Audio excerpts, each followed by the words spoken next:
इंदौर मध्य प्रदेश की एक बड़ी समाज मानी जाती है और वहाँ के कार्यकर्ताओं की जो भी गतिविधि होती है आसपास सभी समाजों को प्रभावित करती है।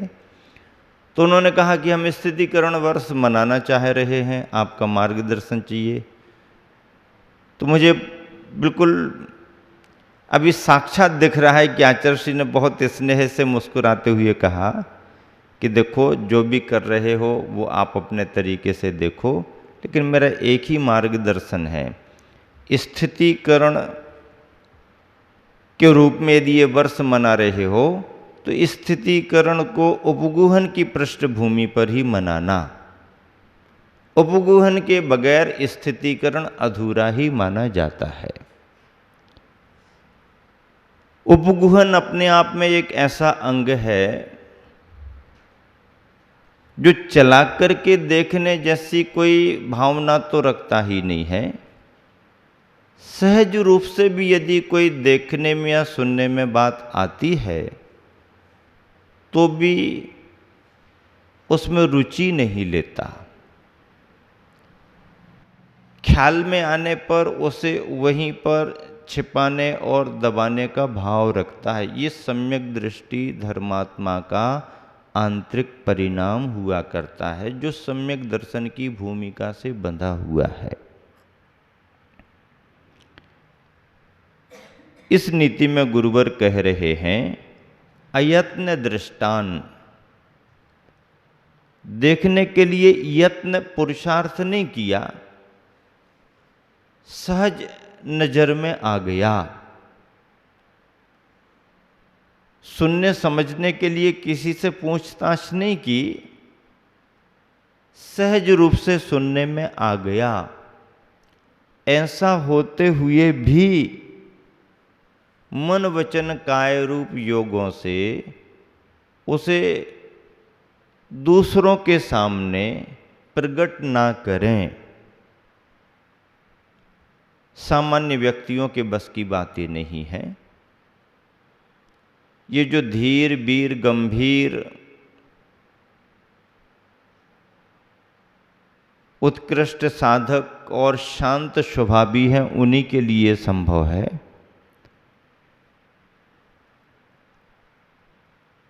होता तो अक्सर करके ये है कि संसारी प्राणी की रुचि इन सभी जानकारियों को लेने के लिए प्रयत्न और पुरुषार्थ करती है, पर यहां तो प्रयत्न पुरुषार्थ की बात ही नहीं, सहज है। लेकिन उसमें भी दूसरों से कुछ कहने की जरूरत नहीं, दूसरों से कहने की जरूरत नहीं, या दूसरों से कहेंगे नहीं तो फिर दोषों में और विस्तार हो जाएगा, ऐसा भाव भी नहीं है। दोषों में विस्तार हो ऐसी भावना नहीं है, दोषों में शुद्धिकरण हो ये भावना तो है, लेकिन शुद्धिकरण केवल चर्चा करने मात्र से नहीं होता। चर्चा करने से तो और अनर्गल प्रलाप हो करके धर्म की हानि होती है, मार्ग की हानि होती है। तो फिर हम क्या अपना स्वभाव बनाएं? मेरी भावना में लिखा है गुण ग्रहण का भाव रहे नित, दृष्टि न दोषों पर जावे। हमारे मन में यदि गुणों को ग्रहण करने की भावना है तो दोषों पर कमियों पर हमारा ध्यान ही नहीं जाएगा। किसी न किसी रूप में कमी तो सभी जगह होती है।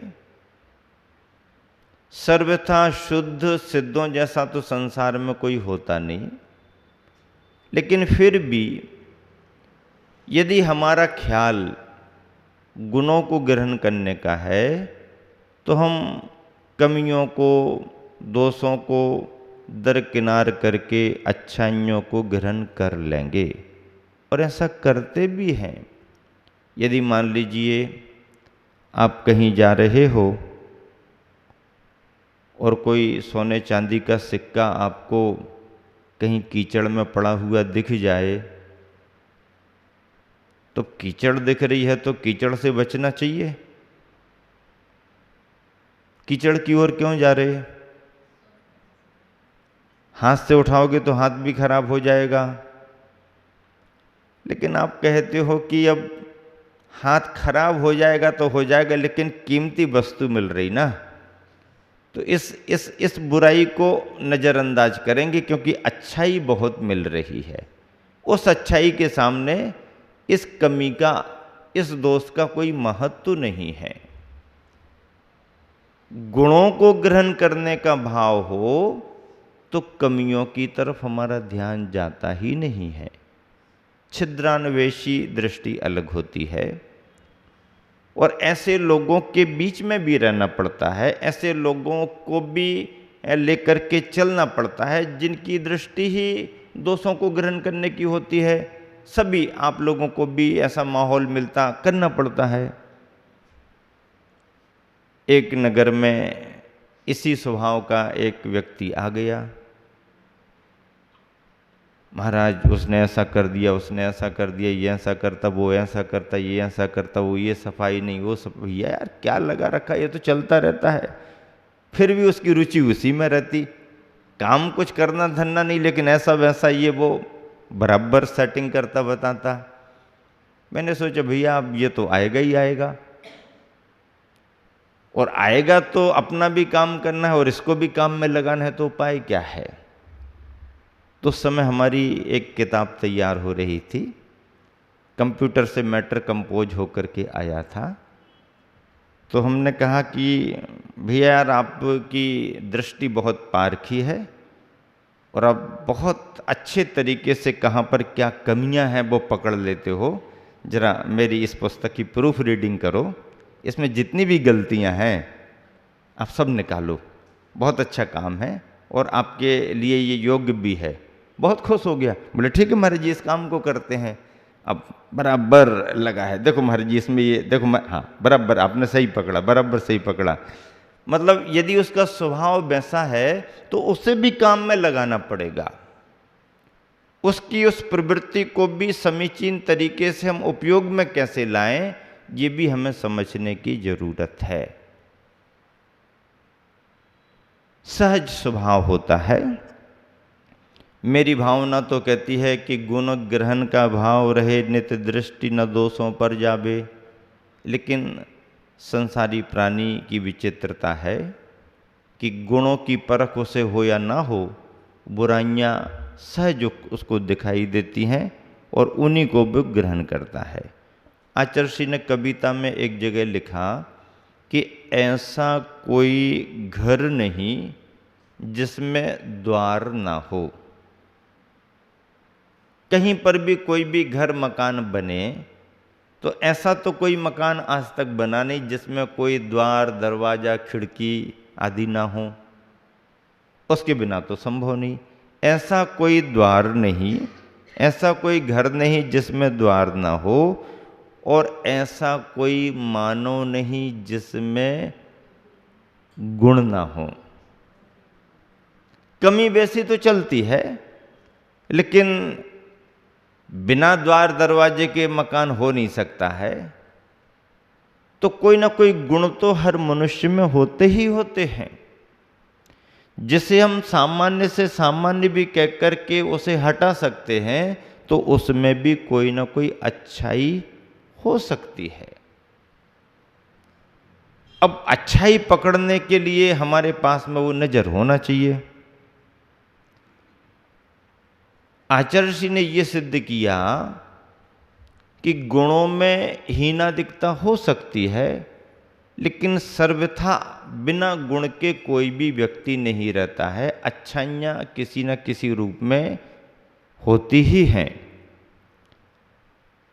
श्री कृष्ण के बारे में एक हमने छोटा सा उदाहरण पढ़ा था। वो रास्ते से निकल रहे थे, जैन ग्रंथों में शायद नहीं मिलेगा आपको, लेकिन शायद हिंदू कथानक में आया होगा।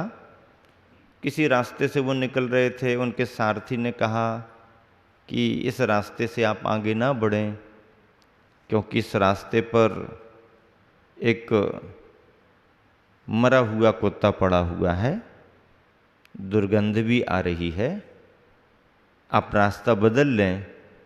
तो उन्होंने कहा नहीं, अब रास्ते पर आगे बढ़ चुके हैं तो अब इसी रास्ते से चलेंगे।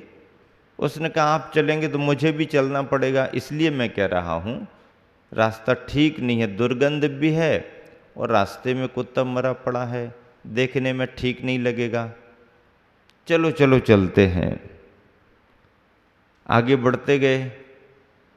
जब वहाँ से निकलना हुआ तो उन्होंने कहा ठीक है, दुर्गंध भी आ रही, कुत्ता मरा हुआ भी पड़ा है, कुछ नहीं है, अच्छाइयाँ भी कुछ नहीं है, लेकिन देखो तुम्हारे दांतों से ज़्यादा साफ सुथरे इस कुत्ते के दांत चमक रहे हैं।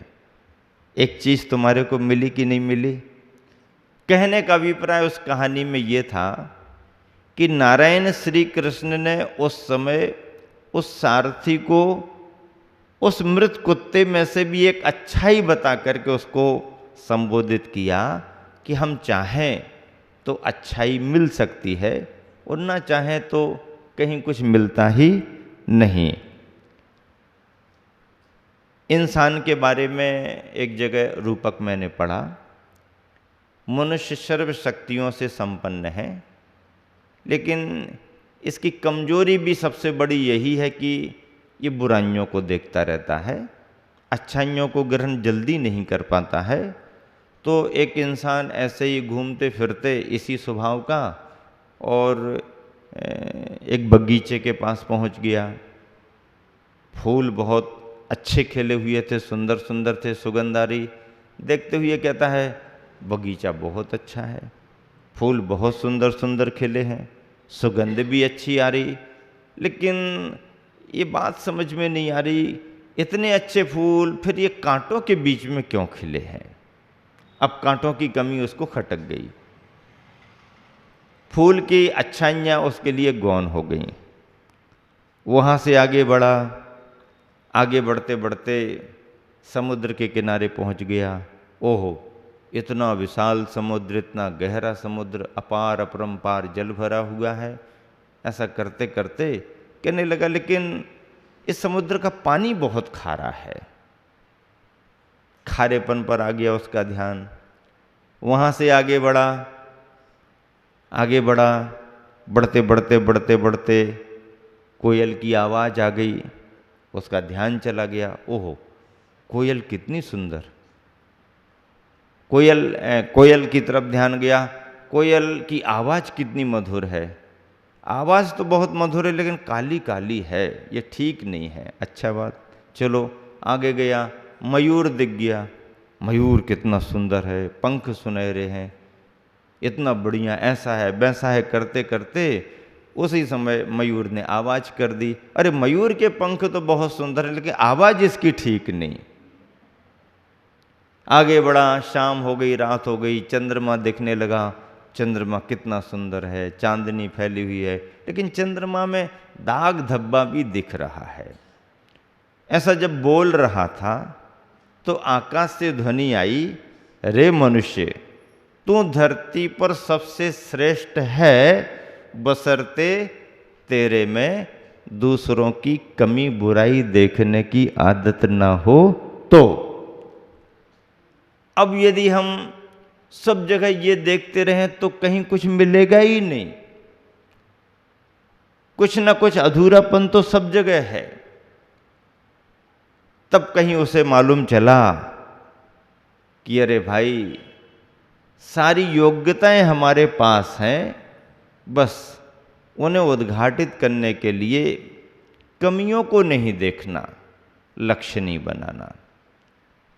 दो विद्वानों का उदाहरण मैंने एक जगह पढ़ा था। आपस में बात करने लगे, भाई ज्ञान तो तुमको भी बहुत है, हमको भी बहुत है, इतना सब अपन करते हैं, सुनाते हैं, सुनते हैं, फिर भी कुछ अपने अनुभव बताओ। दोनों बैठे बातचीत कर रहे।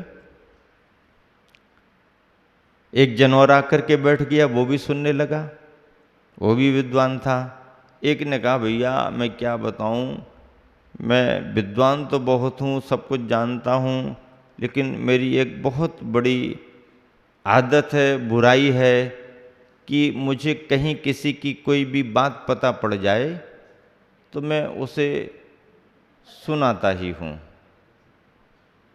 एक कहने लगा मैं सब कुछ करता हूँ पर मैं तम्बाकू नहीं छोड़ पाता हूँ। एक कहता है मेरी ये कमी, एक कहता है ये मेरी ये कमी, और ऐसे करते करते उसमें से दोनों आपस में कर रहे थे, तीसरा वाला कुछ बोला ही नहीं, उठ के भाग गया। पकड़ा उसको, दौड़ो पकड़ो, हमारा सुन लिया इसका सुन लिया, कुछ बता ही नहीं रहा। भाई तुम तो अपना बताओ ना कुछ। बोले नहीं मेरे पेट में बहुत दर्द होने लगा है। क्या दर्द होने लगा है? नहीं नहीं, मेरे को सबसे बड़ी तकलीफ यह है कि यदि किसी की बात मैं सुन लेता हूं, जब तक 2 4 10 लोगों को ना बता दूं पेट में तकलीफ ही रहती है। अब जब मैं बता दूंगा सुना दूंगा तो ठीक ठाक हो जाऊंगा, फिर आकर के बात करूंगा। इस प्रकृति के लोगों को ही नीतियों में गुरुबन ने कहा है कि चला करके जो ऐसा करते हैं उनकी बात तो क्या, सहज भी यदि कोई चीज देखने में आए तो अपने मन में उसका विस्तार करने का भाव नहीं होना चाहिए। फिर यदि हम समझ रहे हैं कि ये दोष है तो उसको दूर कैसे करें, उपाय क्या है? पहली बात तो देखना ही नहीं, सहज देखने में आ जाए तो किसी से कहना नहीं, कहने का भाव हो तो फिर उसी से पहले कहना, और कहने पर यदि वो ध्यान नहीं देता है तो उसके गार्जियंस के पास जाकर के बात करना, इतना ही मार्ग है। इसके अलावा और कोई दूसरा मार्ग नहीं। और इस मार्ग के शुद्धिकरण के लिए उपगूहन जैसे अंग की जरूरत है और उपगूहन के साथ स्थितिकरण जैसे अंग की जरूरत है। नीति में गुरुबन ने कहा कि जो दया रूप घर के निवासी हैं, शांत परिणामी हैं, ऐसे संत साधक जन सहज रूप से सुने या देखे गए दोषों को कभी किसी के सामने प्रकट नहीं करते, प्रकट करने का भाव भी नहीं करते।